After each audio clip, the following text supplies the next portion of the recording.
Muy amadas y amados hermanos de nuestra amada congregación en Pamplona, este día domingo 17 de enero del año 2020 damos una vez más nuestra más cordial bienvenida a cada uno de ustedes que se han sumado a este devocional dominical.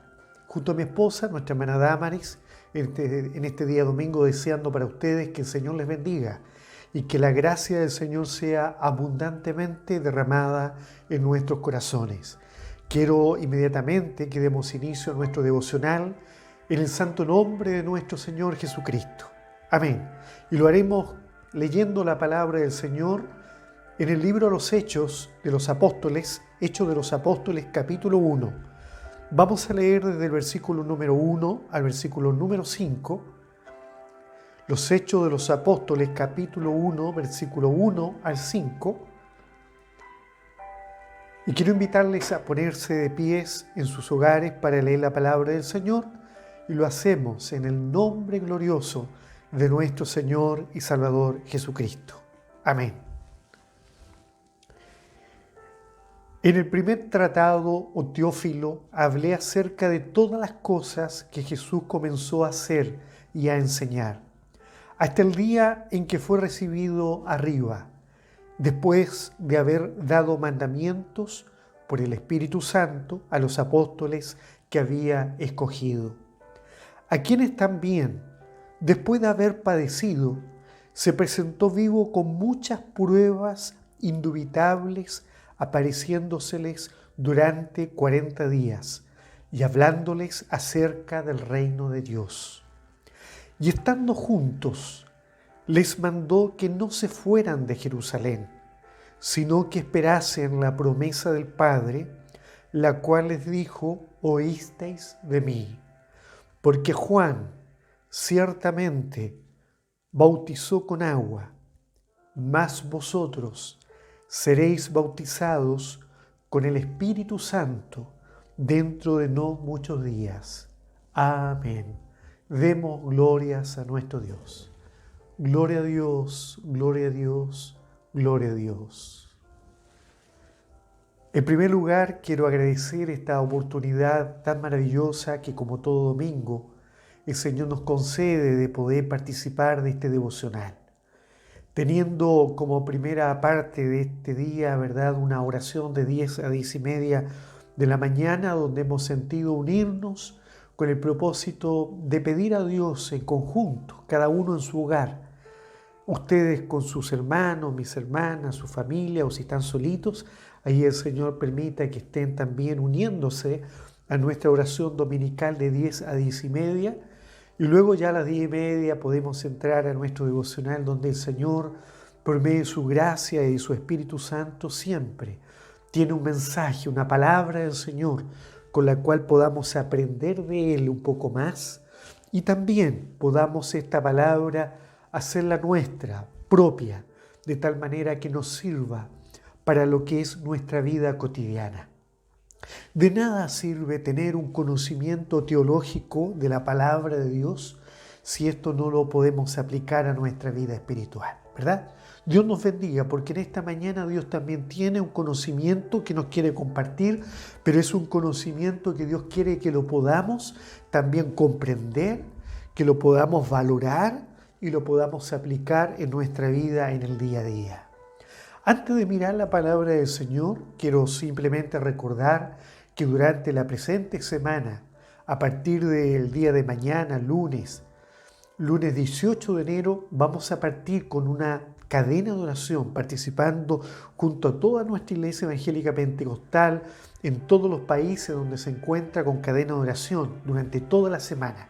Y nosotros en Pamplona vamos a orar, aportando a esta cadena de oración desde las 5 de la tarde hasta las 7 de la tarde. Entonces mi invitación, amados hermanos, en mi condición de guía de Pamplona, es invitarle a usted para que, si usted puede hacerlo, si usted tiene la posibilidad, desde las 5 a las 7 de la tarde, gánese una horita orando al Señor.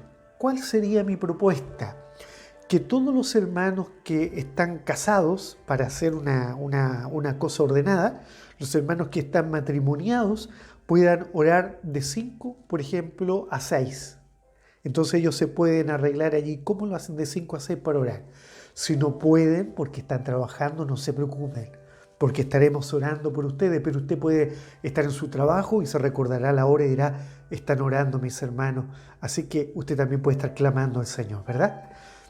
Y de 5 a 6 oramos todos los matrimonios y de 6 a 7 todos los hermanos que están solteritos, solteritas todavía, el Señor les ayude para que ustedes puedan orar también. Si no pueden porque están trabajando, no se preocupe. Pero allí en su trabajo, de 6 a 7, esté también conversando con el Señor. Esto va a ayudar mucho para que podamos ir creciendo en la gracia. Entonces, de 5 a 7, hora Pamplona, de 5 a 6, los matrimonios, y de 6 a 7, quienes no estén matrimoniados. Hasta el día en que el Señor les bendiga con un matrimonio, ¿verdad? Y puedan orar también con nosotros. Bien, bueno, eso nada más quiero recordar. Todos cordialmente invitados. En la medida que juntos podemos orar al Señor unidos en un mismo pensamiento, en una misma fe, en una misma esperanza, Dios manifestará su Santo Espíritu en nosotros. Y no solamente para que responda a nuestras oraciones conforme a nuestros deseos, sino que también conforme a su voluntad para con nosotros. Dios nos guarde y Dios nos bendiga. Bien, ahora vamos a mirar esta palabra que el Señor nos ha concedido en este domingo 17. Una palabra basada en el capítulo número 1 del libro de los Hechos y hemos leído los primeros 5 versículos, versículo 1 al versículo 5. ¿Qué podemos decir del libro de los Hechos? Es un libro que me encantaría que lo pudiéramos estudiar, que lo pudiéramos revisar como libro poco a poco, de tal manera que podamos ver en él, en este libro, la historia de la iglesia primitiva. Este libro cuenta la historia de la iglesia apostólica, cómo los apóstoles iniciaron el ministerio de la predicación del evangelio, cómo iniciaron la evangelización en las zonas y en las tierras de Israel, así como también las tierras vecinas y también en aquellas tierras lejanas, donde muchos predicaron la palabra del Señor, fueron conformando congregaciones que luego fueron llamadas iglesias, en donde hubieron hombres y mujeres creyentes que en primera instancia eran llamados discípulos, dice la palabra del Señor, pero luego en la iglesia en Antioquía por primera vez se le llama cristianos. Entonces el libro de los Hechos es un libro escrito para que nosotros podamos a través de él aprender a conocer la historia de la iglesia primitiva, la historia de la iglesia apostólica, también conocida como la historia de la iglesia del primer siglo. Y como los protagonistas de esta historia eran los apóstoles fundamentalmente, el libro se llama Libro de los Hechos de los Apóstoles. Hechos de los Apóstoles. El autor de este libro fue Lucas. Lucas, un discípulo del apóstol Pablo. Lucas no fue apóstol porque él no conoció personalmente al Señor Jesucristo. Esto lo podemos deducir de acuerdo a las palabras que el mismo Lucas tiene. Un autor que aparentemente, siendo discípulo del apóstol Pablo, su historia no es muy clara porque él no se encarga de hablar de sí mismo, sino que habla del apóstol, habla de la evangelización.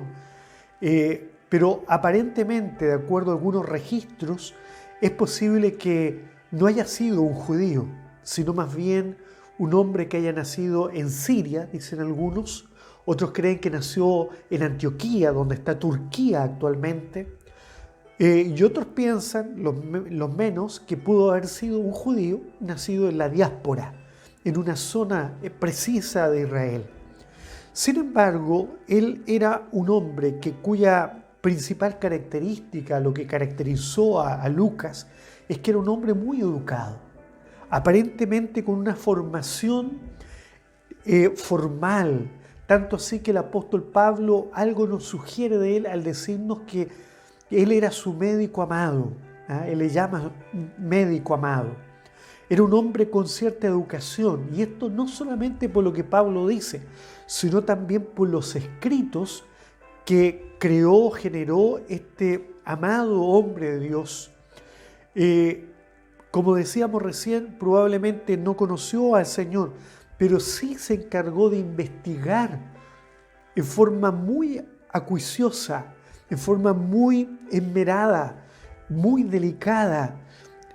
Se encargó de investigar y tanto investigó que le dio la posibilidad de escribir 2 libros de la Biblia. Primero, el Evangelio según San Lucas, que es el tercer evangelista. El Nuevo Testamento empieza con Mateo, luego Marcos, Lucas y Juan. Y Lucas es un evangelio que es extenso, pero en esa extensión, aunque tiene menos capítulos que San Mateo, sin embargo, es un evangelista que cuenta, narra en forma muy clara, muy precisa y con mucho detalle lo que demuestra cuánto él investigó. Utiliza palabras en sus narraciones que son muy elegantes, frases muy elegantes. Tiene una muy buena redacción, lo que demuestra su cultura, su educación, la educación que tenía. Lo escribe todo en griego y en un griego muy bien manejado, lo que demuestra que era un hombre que conocía muy bien el idioma, que era el idioma internacional de aquellos momentos. Es como si habláramos de que él hubiera escrito hoy en inglés.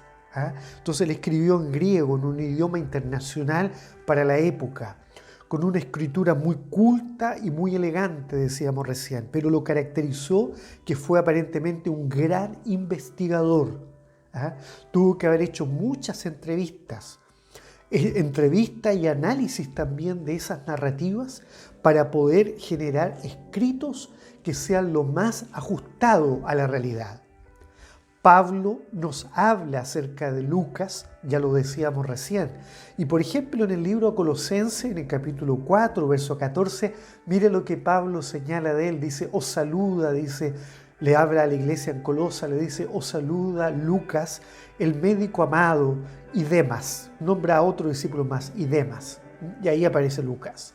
Luego en el libro de Filemón, cuando Pablo le escribe a Filemón, en el capítulo 1, verso 24, le dicen, te saludan también, Filemón, te saluda Marcos, te saluda Aristarco, te saluda Demas y Lucas, mis colaboradores. Ahí muestra a Lucas como un colaborador, no solamente como un médico amado, como lo dice a Colosenses, sino que ahora como un fiel colaborador. En 2 Timoteo, en el capítulo 4, en el versículo 10 al 11, usted puede ver cómo Pablo habla en su último momento de vida, le escribe a Timoteo y le habla y le dice, ¿se acuerdan que hablaba de Demas en Colosenses? Bueno, a Timoteo le dice así, porque Demas me ha desamparado. Él se sentía solo, Pablo. Me ha desamparado amando mucho más a este mundo.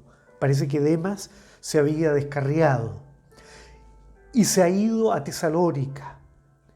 Crescente se fue a Galacia. Y Tito se fue a Dalmacia. Solo Lucas está conmigo. Mire, qué maravilloso es esto, porque muestra que Lucas fue un discípulo, no solamente un discípulo que se transforma en el médico amado, sino que también en un colaborador, y un colaborador que se quiso quedar con Pablo hasta los últimos momentos de su vida. Algunos dicen, de acuerdo a la tradición, de que es altamente probable que le haya acompañado incluso en los años de la cárcel, donde Lucas probablemente le visitó permanentemente para acompañar al apóstol. ¡Qué maravilloso es cuando hay cristianos como Lucas que se preocupan de colaborar, de ayudar al siervo, a la sierva de Dios, a los amados hermanos, a los ancianos de la iglesia, siempre preocupados con una palabra de afecto, ¿verdad? Y Lucas tuvo que haber sido un hombre perfecto en ese sentido, un gran colaborador en todo sentido. ¡Qué maravilloso! Y Lucas, en este deseo de colaborar y dejar algo para la iglesia futura, no hay duda que se preocupa de escribir este libro, el libro de los Hechos. Y lo decíamos recién, Él escribió también el Evangelio según San Lucas, pero cuando yo miro el libro de los Hechos, fíjese que en el capítulo 1 uno encuentra como la continuación de los Evangelios. Porque si usted mira el libro de San Mateo, por ejemplo, el primer Evangelio, el último capítulo del Evangelio según San Mateo habla de la gran comisión. De la gran comisión. Es decir, cuando Jesús manda a los discípulos a predicar la palabra, a evangelizar, y el capítulo 1 de los Hechos ya habla acerca de esta gran comisión, y usted puede ver cómo todo el libro habla sobre esto. Lucas le da continuidad a San Mateo. Si miramos el Evangelio según San Marcos, también San Marcos en el último capítulo habla de la comisión, de la evangelización, y habla también de esta comisión apostólica y de la ascensión de Jesús. Es decir, cuando Jesús es levantado a los cielos en presencia de sus discípulos. Y el libro de los Hechos habla también en el capítulo 1, usted lo puede leer en su casa, sobre la ascensión, es decir, el levantamiento de Jesucristo. Su cuerpo se empieza a levantar en presencia de todos los discípulos. Cuando usted mira el Evangelio según San Juan, también usted puede ver que en el último capítulo habla sobre distintas apariciones que Jesús tiene luego de haber sido resucitado, y se le aparece a los discípulos para mostrarles que Él era el Cristo resucitado. Y luego les promete que va a volveré. Alabado sea el nombre del Señor. Y San Lucas en el capítulo 1 habla sobre eso también, y durante el curso de los otros capítulos. Entonces, como que San Lucas nos da la continuación de los 3 evangelios. ¿Y qué podemos decir del Evangelio de San Lucas, de su propio Evangelio? La misma dedicatoria en el Evangelio según San Lucas, usted en su Biblia lo puede ver, búsquese San Lucas capítulo 1 y se va a dar cuenta que allí Lucas el discípulo, le dedica el Evangelio según San Lucas. Su Evangelio se lo dedica a un hombre llamado Teófilo. Y si usted mira este capítulo que hemos leído hoy, estas palabras, dice, en el primer tratado, o Teófilo, así dice el verso primero que hemos leído, es decir, que el Evangelio de San Lucas es el primer tratado, el primer libro que le manda a Teófilo. Y el libro de los Hechos se transforma en el segundo tratado que escribe Lucas y se lo envía también a Teófilo. Y mire lo que dice en el capítulo 1 del Evangelio según San Lucas. Lucas escribe estas palabras a Teófilo, puesto que ya muchos han tratado de poner en orden la historia de las cosas que entre nosotros han sido ciertísimas, tal como nos lo enseñaron los que desde el principio lo vieron con sus ojos. Esto quiere decir que él no lo había visto, otros sí lo habían visto. Y fueron, dice, ministros de la palabra, es decir, fueron predicadores. Me ha parecido a mí también, después de haber, le dice así, investigado con diligencia todas las cosas desde su origen, escribírtelas por orden, oh excelentísimo Teófilo, para que conozcas bien la verdad de las cosas en las cuales has sido instruido. Y acá ya esos primeros versículos, versículo 1 al 4 del capítulo 1 de San Lucas, del Evangelio de San Lucas, nos muestra de que Teófilo era un hombre instruido en la palabra de los ministros, de los evangelistas. Él había sido instruido, Teófilo, en la vida del Señor Jesucristo, y Lucas le dedica el Evangelio para que él aprenda, para que conozca en forma mucho más excelente, más ordenada, lo que había sucedido con el Señor. Y es por eso que San Lucas, no hay duda que entrevistó a tantos, a lo mejor a los apóstoles, habrá entrevistado a discípulos, a lo mejor incluso a María, la madre del Señor en esta tierra. Y todo su escrito lo envió, se lo entrega. Y ahora podemos ver de que eso fue el capítulo 1 de San Lucas. Y si usted mira el último capítulo de San Lucas, desde el versículo 49 en adelante, usted puede ver de que ya Lucas cuenta. Fue tan extenso lo que él habló, hermano, que mire, si yo miro el capítulo 1 nomás de San Lucas, usted puede ver que hay 80 versículos. Él habla con detalle incluso acerca del nacimiento del Señor, detalles que no cuenta Mateo ni Marcos. pero Lucas lo detalla. A lo mejor hasta se dedicó hasta a entrevistar quizás hasta a María, no sabemos de eso, ¿verdad?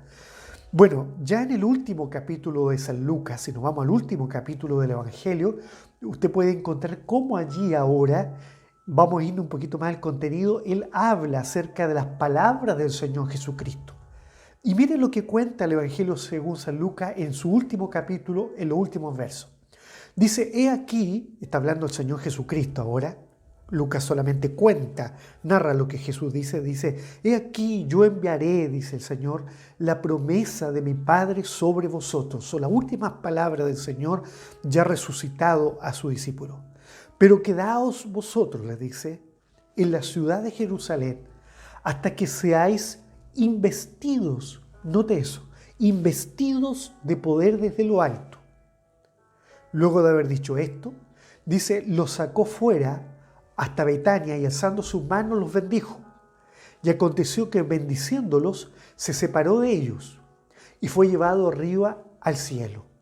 Ellos después de haber adorado, dice, volvieron a Jerusalén con gran gozo y estaban siempre en el templo, alabando y bendiciendo a Dios. Amén. Y luego que termina San Lucas esto, fueron sus últimas palabras del Evangelio, el segundo tratado que escribe Lucas, que es este, dice ahora, en el primer tratado, o Teófilo, hablé acerca de todas las cosas que Jesús comenzó a hacer y a enseñar, hasta el día en que fue recibido arriba. Ve cómo hace una conexión, casi como que el primer versículo, los primeros versos de los Hechos, fueran la continuación de los últimos versículos de San Lucas. Dice, cosas que Jesús comenzó a hacer y a enseñar hasta el día en que fue recibido arriba, después de haber dado mandamiento por el Espíritu Santo a los apóstoles que había escogido, a quienes también, después de haber padecido, se presentó vivo con muchas pruebas indubitables, apareciéndoseles durante 40 días y hablándoles acerca del reino de Dios.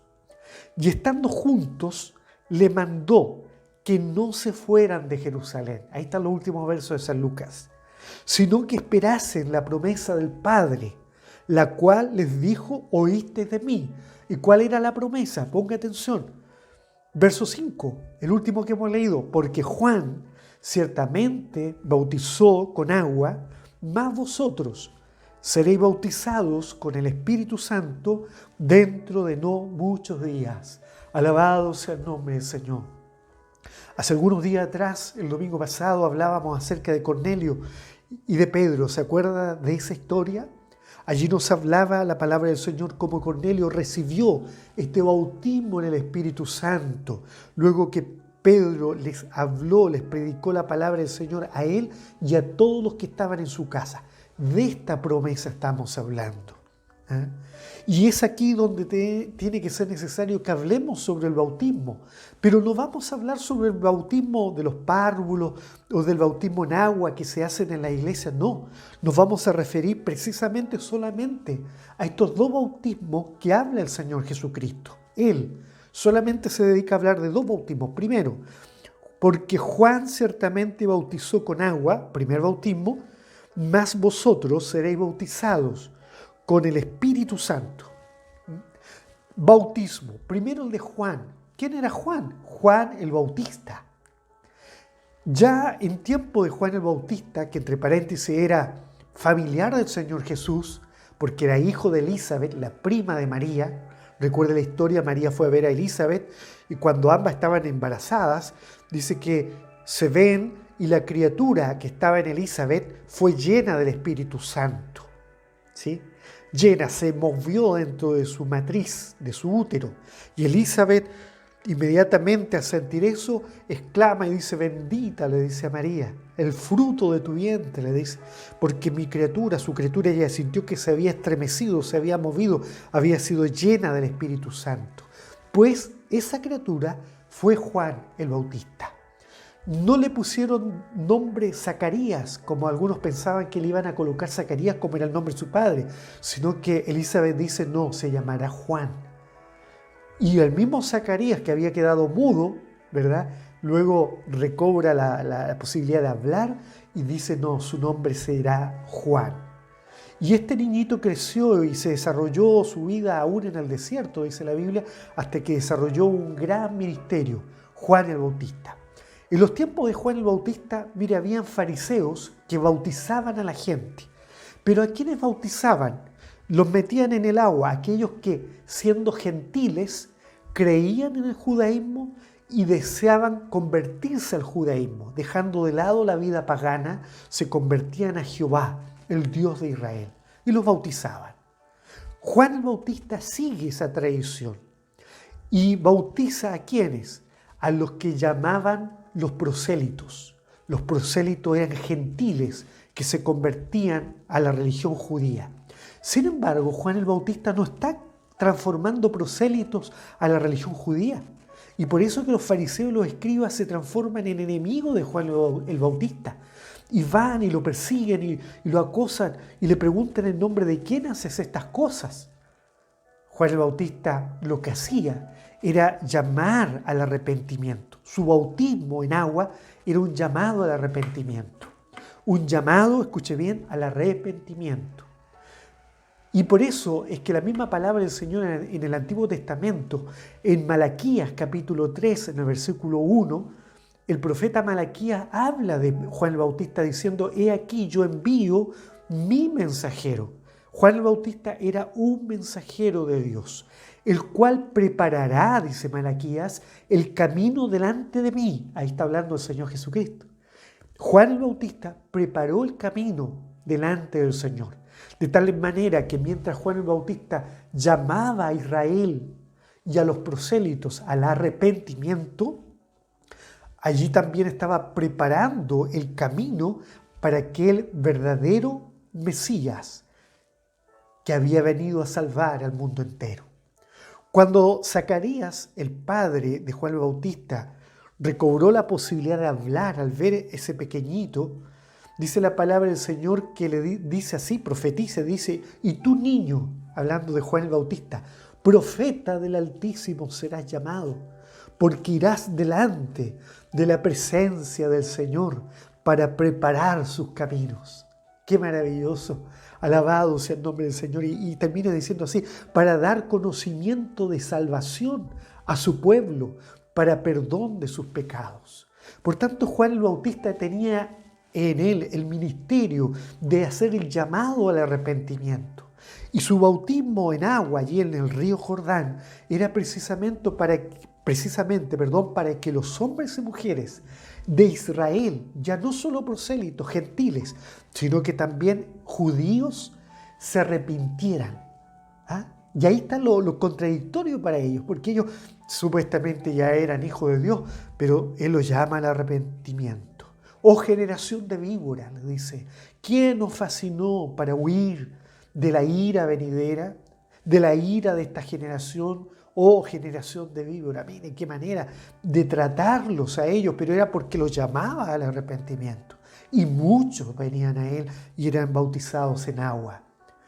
La palabra del Señor también toma a Juan el Bautista, la figura de Juan el Bautista, y lo asemeja al profeta Elías, a ese gran profeta, un hombre lleno de vigor, un hombre que era muy rústico, como el mismo Juan, porque Juan se vestía, dice, de pieles de animal, de camello, andaba en el desierto, comía langosta, comía miel, y nada más que eso, pero era un hombre lleno del Espíritu de Dios. En San Mateo 17, los discípulos del Señor le preguntaron a Jesús, ¿por qué pues dicen los escribas que es necesario que Elías venga primero que el Mesías? Jesús le dijo, a la verdad, Elías viene primero y restaurará todas las cosas. Mas os digo una cosa, Elías ya vino y no le conocieron, sino que hicieron con él todo lo que quisieron. Así también el Hijo del Hombre padecerá de ellos. Esto hablando, dice que la palabra del Señor dice que los discípulos inmediatamente comprendieron que les había hablado de Juan el Bautista. Porque usted bien sabe, amada hermana y hermano, que el fin último de Juan el Bautista fue incluso darle un gran mensaje a Herodes. Llamó incluso al arrepentimiento a Herodes, diciéndole, tú que has tomado a la mujer de tu hermano, arrepiéntete. ¿ah? Pero esto le significó incluso ser encarcelado y luego perder su cabeza. Entonces, amados hermanos, mire, en la figura de Juan el Bautista se centra la figura de un gran hombre de Dios, lleno del Espíritu de Dios, un gran ministerio, un llamado al arrepentimiento, al arrepentimiento, al perdón de los pecados, manifestado a través de un rito simbólico que era el bautismo en el río Jordán. Entonces los hombres se metían en el agua y luego salían y era como una renovación. Y el mismo Señor Jesucristo llegó ese día al Jordán y cuando Juan el Bautista está ahí bautizando, de repente ve aparecer al Señor. Y cuando lo ve, dice la palabra del Señor que delante de todos dio testimonio diciendo: he aquí el Cordero de Dios que quita el pecado del mundo. Alabado sea el nombre del Señor. Juan tenía la esperanza de ver un día aquel Cordero de Dios. No hay duda que el Espíritu de Dios le inspiraba a predicar sobre el arrepentimiento, de predicar sobre el perdón de los pecados. Pero él sabía que no era él quien perdonaba, sino que era el Cordero de Dios que vendría en algún momento. Él no sabía cuándo, pero llegaría. Y él sabía que cuando él apareciera el Cordero de Dios, él, Juan el Bautista, tendría que menguar. Juan el Bautista lo dijo: pues es necesario, luego que apareció el Señor, que éste crezca y yo mengüe. Mire, qué maravilloso es esto, hermano. Y empieza el gran ministerio del Señor Jesucristo. Y por eso es que el mismo Juan da testimonio de esto en San Mateo. Si usted ve San Mateo 3, versículo 11, Juan el Bautista dice: yo a la verdad os bautizo en agua. Esa era su predicación. Yo os bautizo en agua para arrepentimiento. Pero el que viene tras de mí, cuyo calzado yo no soy digno de llevar, él es más poderoso que yo. Y él os bautizará en Espíritu Santo y fuego. Alabado sea el nombre del Señor. Predicaba Juan algo mucho más maravilloso. Presentaba a Israel algo mucho más grande que el bautismo en agua. Más que un rito religioso, más que un llamado nada más que al arrepentimiento, Juan el Bautista predicaba algo más excelso, más maravilloso, que Dios prometía no solamente a Israel, sino que al mundo entero. Y entonces Lucas, cuando recuerda estas palabras, en el versículo 5 que hemos leído, hoy nos habla el Espíritu Santo a nosotros. La palabra bautismo, bautizar, viene del griego baptizo. Esa es la palabra que usa, recuerde, Lucas escribió en griego, usa la palabra baptizo. Y la palabra baptizo en griego se usaba para hablar del acto de sumergir telas. Las telas, las lanas, el lino, como usted quiera, sumergirla en agua con colorantes. ¿Para qué? Para darle un color a la tela y sacar a través de esa tela de un color determinado, hacer prendas de vestir. Sumergían para teñir la ropa, para cambiar la apariencia de la ropa. Si no se sumergía la prenda, era imposible tener una ropa de color. Era necesario teñirla, sumergirla.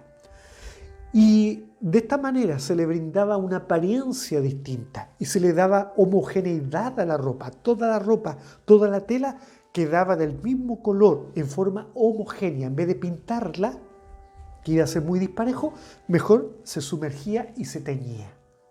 Amados hermanos, sumergir ahora el bautismo en el Espíritu es sumergirse en la gracia de Dios, sumergirse en el Santo Espíritu de Dios para que la iglesia, los primeros cristianos, fueran teñidos con la sangre de Cristo, fueran sumergidos en una nueva dispensación, en una dispensación gloriosa de poder, de Espíritu Santo y fuego.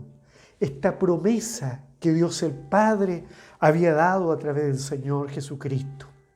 El libro, la palabra del Señor, en San Juan capítulo 14 muestra las palabras de Jesús respecto a esto. Él les dice a los discípulos que era necesario que Él se fuera para que descendiera sobre ellos el Consolador. El Consolador, porque ellos al irse el Señor, ellos quedarían con el corazón roto, con el corazón quebrado, amados hermanos. Así como quedaríamos nosotros si el Señor se nos fuera de nuestro lado, ¿verdad? ¿Qué sería de nosotros sin Cristo? ¿Qué sería de mí, de usted, si no existiera mi Cristo amado? Eso pasaba con los discípulos. Ellos tenían el dolor de la separación. Entonces el Señor le dice, y yo rogaré al Padre, le dice. Y os dará otro consolador para que esté con vosotros para siempre. El Espíritu de verdad, el cual el mundo no puede recibir. Y esto ya nos muestra de que esto es algo exclusivo para la iglesia del Señor. Es exclusivo para los salvados. Es exclusivo para aquellos que han sido escogidos por Dios. Y aquí ya hablamos de un concepto maravilloso, hermano. No es que Dios escoja a ciertas personas elocuentes, porque Dios no escogió a lo culto, a lo maravilloso, a lo rico, a lo sabio, sino que Dios escogió a lo necio del mundo, a lo necio del mundo, a los que éramos pobres, a los que no teníamos esperanza, ¿verdad? El llamado es para todos, pero no todos vienen al Señor. Pero dice en la promesa del Espíritu Santo, y dice, y el Espíritu de verdad, el cual el mundo no puede recibir, porque no le ve ni le conoce. Los que no son cristianos, los que son incrédulos, los que no creen en mi Cristo, no le pueden recibir. Y aquí viene, pero vosotros le conocéis, porque mora con vosotros. Ya a esa altura, en San Juan 14, el Señor le está diciendo, el Espíritu Santo ya mora en vosotros. ¿Sí? Ya está con vosotros, dice, y estará en vosotros, le dice. No os dejaré huérfanos. Vendré a vosotros, alabado sea el nombre del Señor. En otras palabras, el Señor les decía, no los voy a dejar. No se preocupen ese día, porque yo miré, sí, es verdad, tendré que subir, pero yo vendré a vosotros y vendré en la persona del Consolador, vendré en la persona del Espíritu Santo. Y es por eso que la misma palabra del Señor en el mismo capítulo de San Juan, el capítulo 14, en el verso 20 en adelante, usted le dice, en aquel día vosotros, cuando recibáis esto, conoceréis que yo estoy en mi Padre y vosotros en mí y yo en vosotros. Esto quiere decir que cuando el Espíritu Santo viene a la criatura, entonces experimentamos una unidad con el Padre, con el Hijo y con el Espíritu Santo, ¿verdad? Y respondió Jesús, luego que alguien por allí le dijo, pero ¿cómo sabremos estas cosas? Y él le dice, el que me ama, mi palabra guardará, y mi Padre le amará, y vendremos a él, y haremos morada con él. Qué maravilloso es tener esta promesa, hermano, de que Cristo mora con nosotros. Yo me lleno de gozo en este momento, me emociono al saber de que el Padre, el Hijo y el Espíritu Santo moran conmigo, viven conmigo. Caminamos para allá, Él va con nosotros. ¿Y por qué? Porque el Espíritu Santo descendió sobre nuestra vida. Era necesario que los discípulos confiaran de que Jesucristo no se iba a los cielos para olvidarse de ellos, sino que era ascendido, pero vendría nuevamente hacia ellos en la persona del Espíritu Santo. Entonces, hermano, el Espíritu Santo es la persona de la Trinidad que permite que ahora la naturaleza divina de Dios, que permite que la deidad gloriosa de Dios, el Padre, el Hijo y el Espíritu Santo, por supuesto, pueda unirse a nuestra naturaleza humana y pueda ahora habitar en nosotros Cristo el Señor. De tal manera que esto es lo que quería el Señor. Más el Consolador, le dice el Espíritu Santo, a quien el Padre enviará en mi nombre, Él os enseñará todas las cosas y os recordará todo lo que yo os he dicho. Entonces esa es la labor del Espíritu Santo en la iglesia, amados hermanos. este Espíritu Santo de poder. ¿Y desde cuándo? ¿Cuándo uno recibe el Espíritu Santo? El mismo apóstol Pablo en Efesios 1, verso 13-14 es claro, dice: en él también vosotros, habiendo oído la palabra de verdad, el evangelio de vuestra salvación, y habiendo creído en él, fuisteis sellados con el Espíritu Santo de la promesa. Es decir, cuando usted, amada hermana y hermano, creyó en el Evangelio, creyó en esta palabra divina, creyó a la predicación del Evangelio y creyó y decidió entonces dar un paso y ser un discípulo en medio del siglo XXI, entonces ese día usted fue sellado con el Espíritu Santo de la promesa de Dios y usted ahora ha experimentado la maravillosa experiencia también de la iglesia primitiva. Pero ahora quiero terminar diciendo lo siguiente: bautizado, dice más vosotros, porque Juan ciertamente bautizó con agua, esa agua para arrepentimiento. Nosotros ya nos hemos arrepentido de nuestros pecados, ¿verdad? Y si alguno todavía no lo ha hecho, a lo mejor alguien que está escuchando este devocional porque alguien le compartió el link, pero todavía no ha dado un paso para reconocerse un pecador, reconocer su falta ante el Señor, yo lo invito: reconózcase, como la palabra del Señor nos enseña. Arrepiéntase de sus faltas, dé un paso importante en favor de su alma, porque el día en que tengamos que volar ante la presencia de Dios para dar una cuenta de lo que hemos hecho o decidido en esta vida, no sabemos cuándo será. Pero yo le invito: busque al Señor con arrepentimiento, y luego que ya nos hemos arrepentido de nuestras culpas, Dios nos perdona de nuestros pecados. Y ahora viene lo siguiente: más vosotros seréis bautizados con el Espíritu Santo dentro de no muchos días. ¿Quiere usted tener esta confirmación de que Dios le ha bautizado también con el Espíritu Santo y fuego de Dios?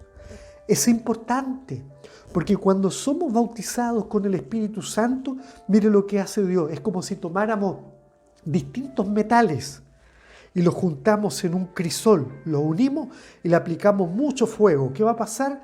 Los metales se van a deshacer, se van a transformar en líquido y se van a unir.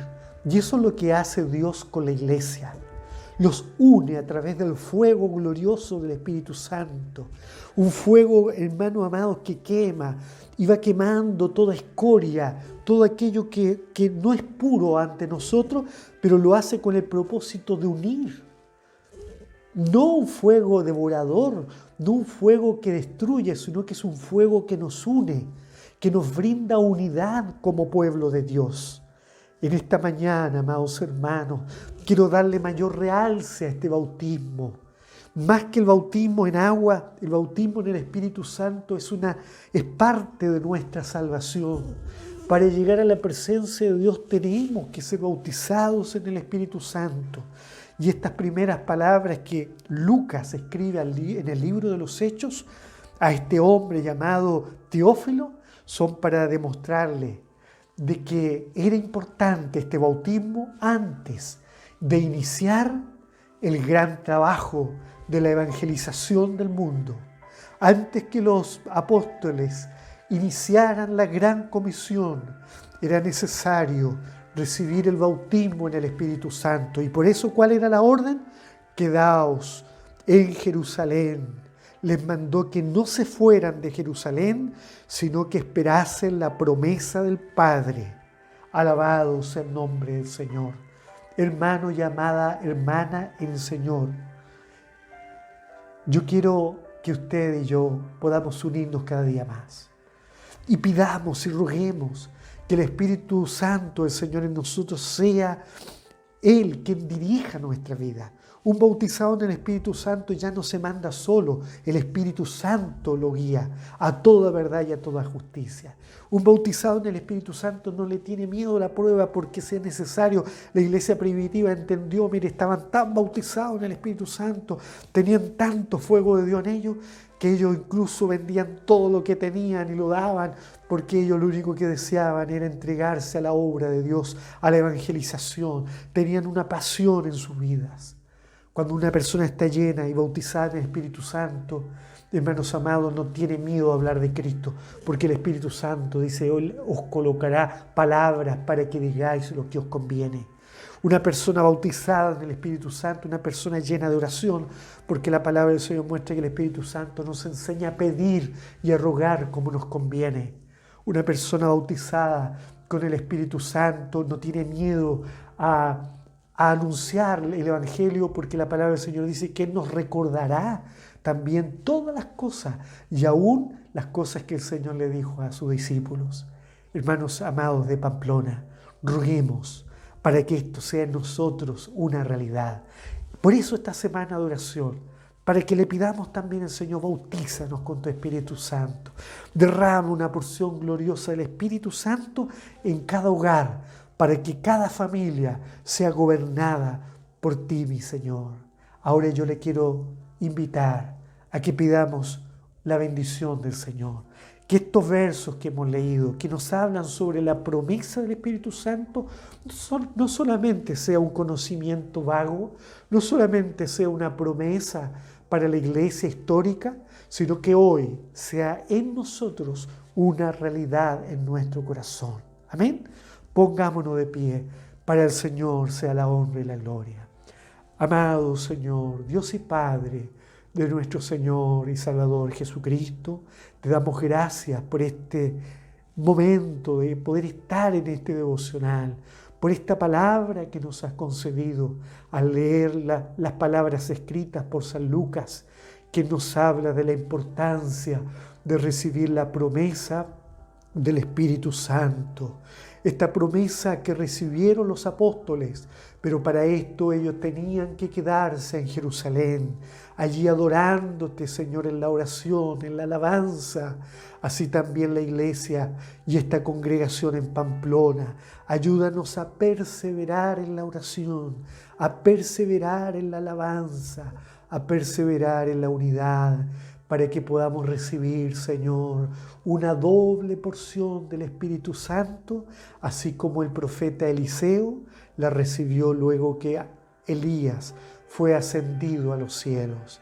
Ahora todo te lo pedimos, Padre, en el nombre glorioso de tu Hijo Jesucristo, nuestro Salvador. Amén.